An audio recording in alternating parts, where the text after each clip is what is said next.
Mets-toi à l'aise. Mois de mars, mois des femmes. Nous sommes avec vous jusqu'au bout. Nous célébrons les femmes dans toute leur pluralité, dans toute leur beauté, leur diversité. Nous célébrons les grouilleuses. Je suis MJ Martialo et vous êtes bien sur la page Le Grouilleur. Aujourd'hui, dans notre série de portraits dédiés aux femmes battantes, nous allons à la rencontre. Nous allons dans l'antre d'une créative. Elle est douée, elle sait faire de belles choses. Elle, c'est Traoré Roseline Alakani. Dieu est bon, Dieu sachant faire les choses, nous allons découvrir tout l'univers féerique que cachent ses créations sublimes. Allez, installez-vous bien, on commence tout de suite. Ok.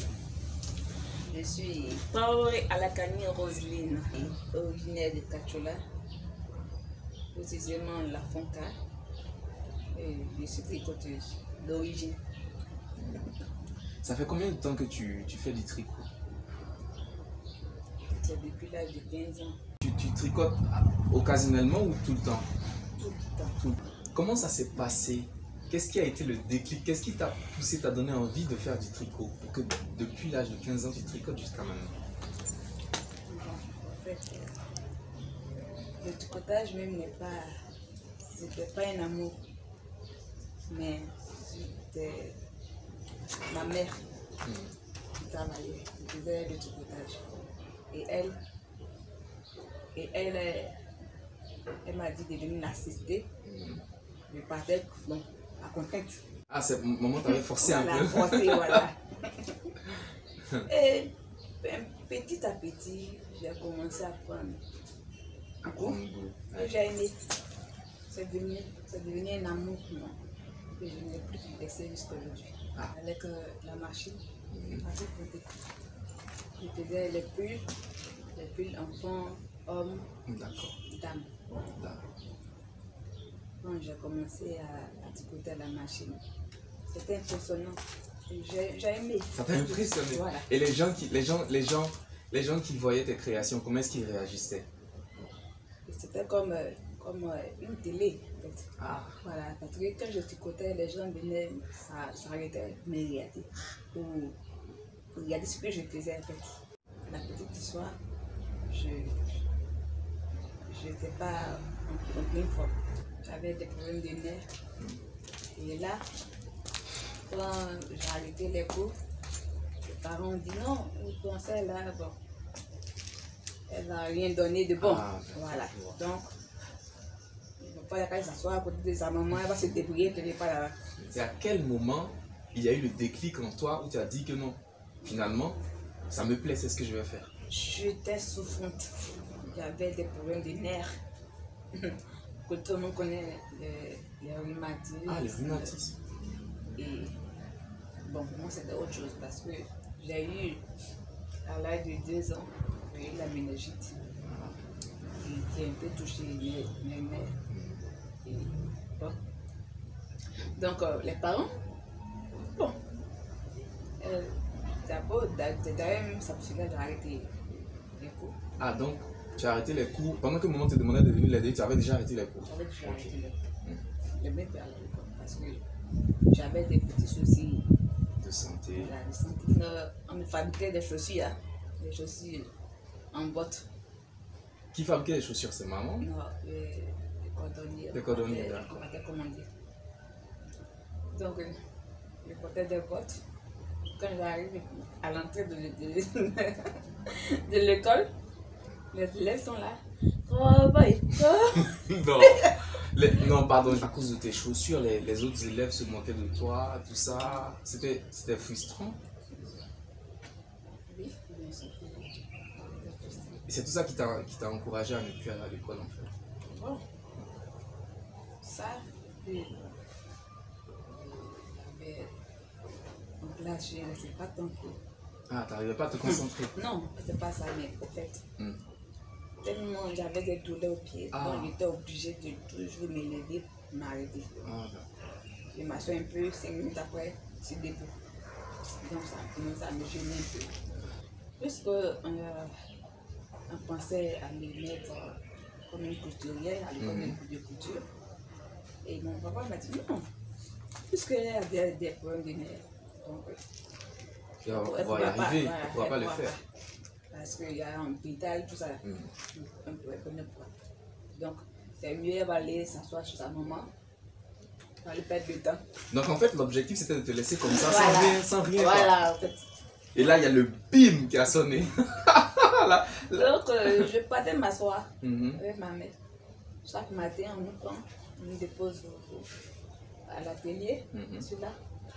On nous donne quelques petits bricolages. Mhm. Et là, je bricole. Mais jusque-là, il n'y avait pas d'amour, c'était juste mécanique en fait. Voilà. Pour toi, c'était tranquille. À quel moment tu as senti que, bon, je vais faire ça, ça me plaît, C'est la machine qui m'impressionne. la machine.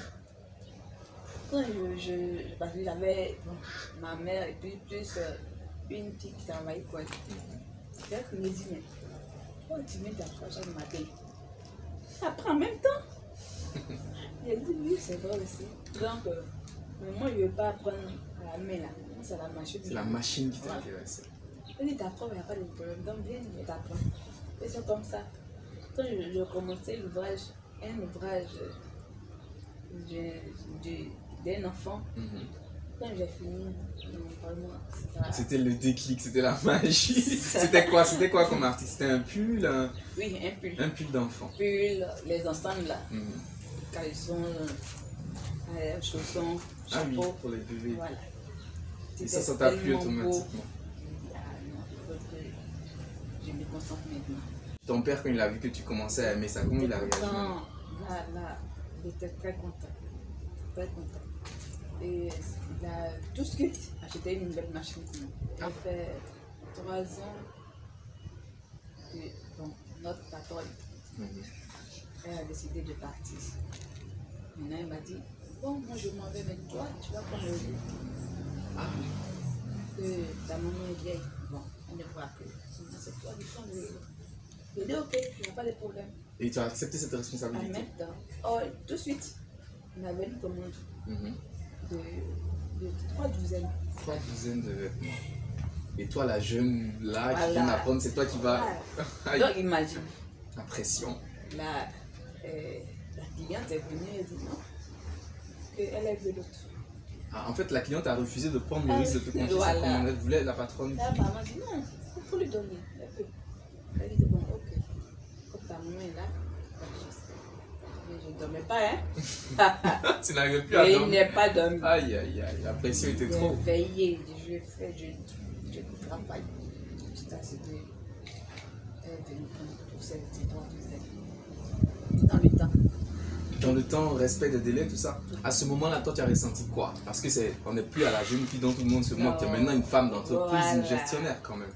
C'était ma plus grande joie de satisfaire une cliente.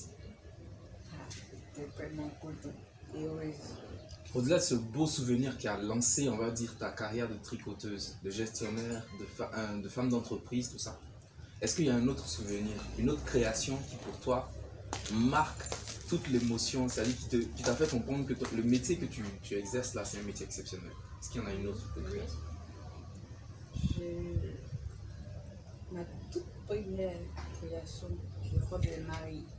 Ah, une robe de mariée. Donc tu fais des robes de mariée aussi. Et tu peux nous expliquer un peu comment ça s'est passé, la commande, la cliente, est-ce qu'elle était satisfaite, tout ça? La cliente, elle venait, elle me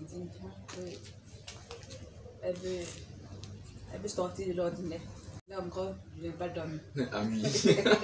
À chaque fois qu'il y a un nouveau défi, c'est stress à fond. Je défais. Ah. Je défais. je défais. Et quand tu défais, tu montres à la cliente avant de défaire ou toi-même tu n'es Non, pas encore, non, moi, t'es pas encore sûr de ce que tu veux présenter. Mais la cliente, elle n'a pas choisi un modèle, non? Elle dit, elle me laisse l'idée. Aïe, aïe, aïe. Finalement. Elle laisse les choix. Donc, j'ai créé. J'ai fait une création vraiment. En tout cas, elle était très très satisfaite. Elle a aimé sa robe. Elle a aimé sa robe. Et on a même pris pour la robe pour faire un défilé. Ah oui, quand même. Donc la robe en question a servi pour défiler. Ah, les gens apprécient. En fait, tes créations, au départ, c'est vrai que pendant que maman était là dans l'atelier, tu as créé des vêtements pour bébés. Maintenant, est-ce que c'est seulement pour les femmes et pour les bébés ou bien tu fais pour les hommes aussi? Si, je fais pour les hommes, Tu fais pour tout le monde. pour tout le monde. Et on doit s'attendre à quoi comme création? pour les hommes. Il y a les pulls, les gilets. Les gilets. Les cravates, les nœuds.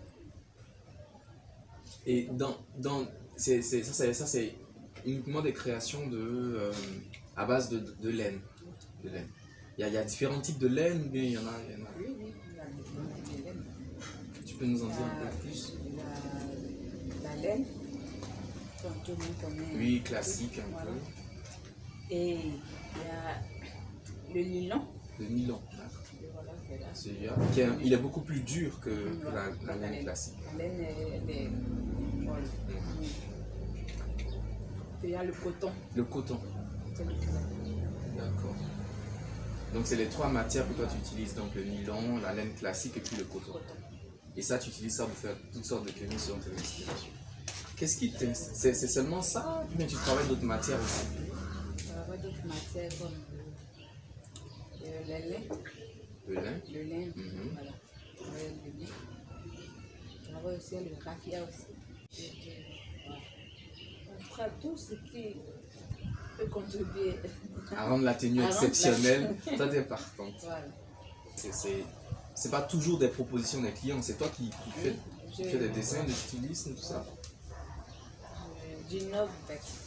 À chaque fois, tu essaies de proposer un truc différent, des pièces uniques. Voilà, des pièces uniques, c'est ça. Donc, des pièces uniques. Donc, ça veut dire que dès qu'on vient te voir, on est sûr qu'on va ressortir de là avec un truc qui se démarque des autres, déjà que c'est de la laine.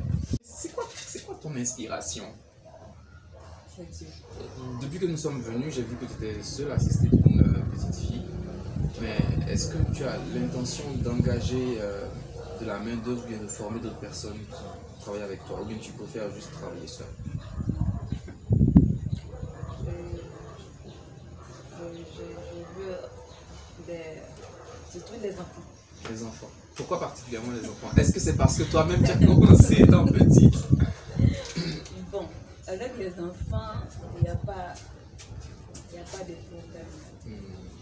Ils sont plus respectueux. Donc ça... ce métier-là, vraiment, il faut avoir beaucoup d'attention.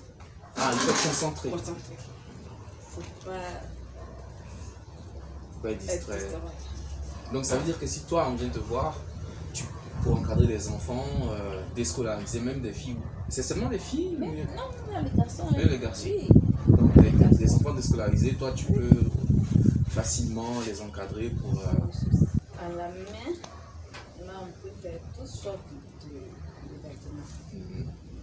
Et à la machine, pour les garçons. Qui peut venir acheter? Qui peut venir te voir et dire je veux que tu fasses une tenue pour moi? Toute personne. Toute personne. Voilà. Les hommes, je suis comme Pourquoi? Parce que ça va pas vite? Voilà, ça va pas vite. Et puis bon, si on a un temps chaud, la laine, ça produit. Ah oui, donc en général, c'est des pulls, des tenues qui produisent de la chaleur. Voilà. Ah, d'accord. Donc on va dire qu'il y a des périodes, dans l'harmattan par exemple, ça voilà. va vite. Est-ce que le métier de tricoteuse, ça nourrit son homme? Est-ce que ça paye bien?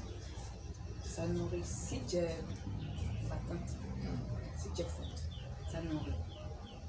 Tricoter, en général, en Occident, même dans les films qu'on voit, c'est un truc qu'on associe aux vieilles personnes.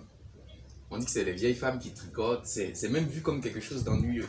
Mais toi, malgré toutes les frustrations que tu as subies dans ton enfance, ta situation qui n'était pas évidemment facile à cause de la maladie, tu as réussi à trouver la force à pratiquer un métier qui, de surcroît, est un peu ridiculisé par les gens. D'où ça te sort cette force? L'amour du métier, l'amour du métier.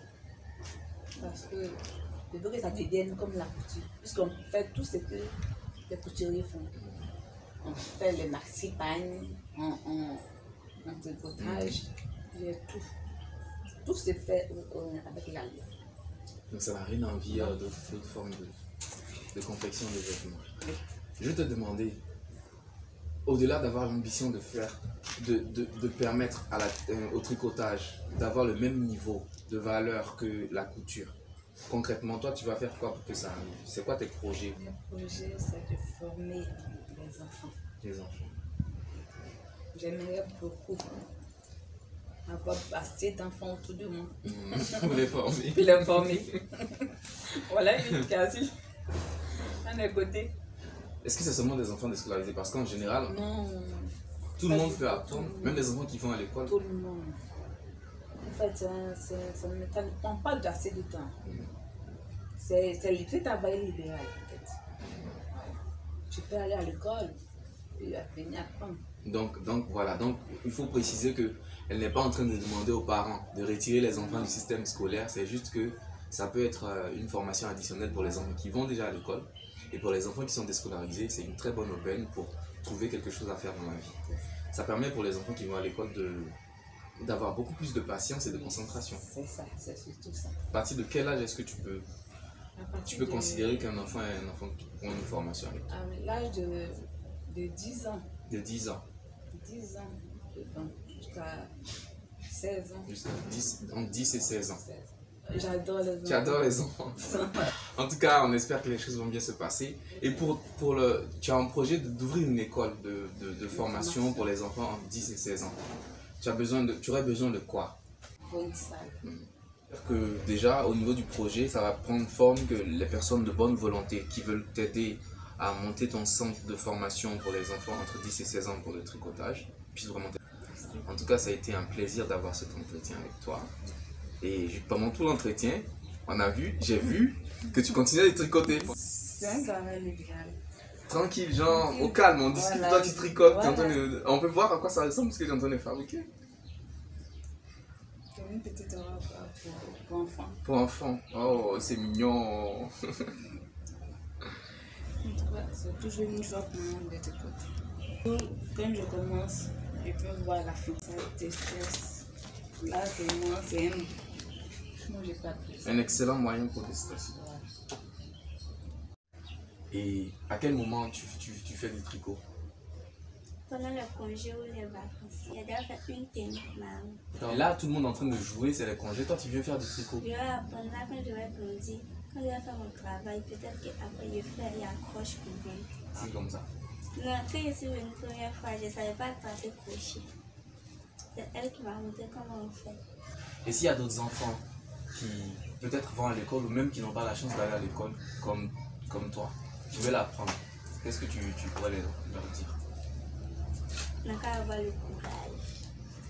Aujourd'hui, de fil en aiguille, de fil en crochet, nous avons parlé de tricotage avec Traoré Roséline Alakani. Dieu est bon, Dieu sait faire les choses. Pour célébrer ce mois de mars, pour célébrer les femmes grouilleuses. Notre série de portraits dédiés aux femmes battantes tire à sa fin. Ce fut un plaisir de vous avoir à nos côtés pour découvrir toutes ces femmes, ces étoiles, ces femmes battantes qui, de par leur métier, nous montrent de belles choses, nous font découvrir de belles choses, les bons côtés de la vie. Merci de toujours être abonné à la page Le Grouilleur. Assurez-vous de cliquer sur la clochette de notification, partagez autour de vous et puis que vive l'esprit des grouilleurs. Allez, grouillement, on est ensemble.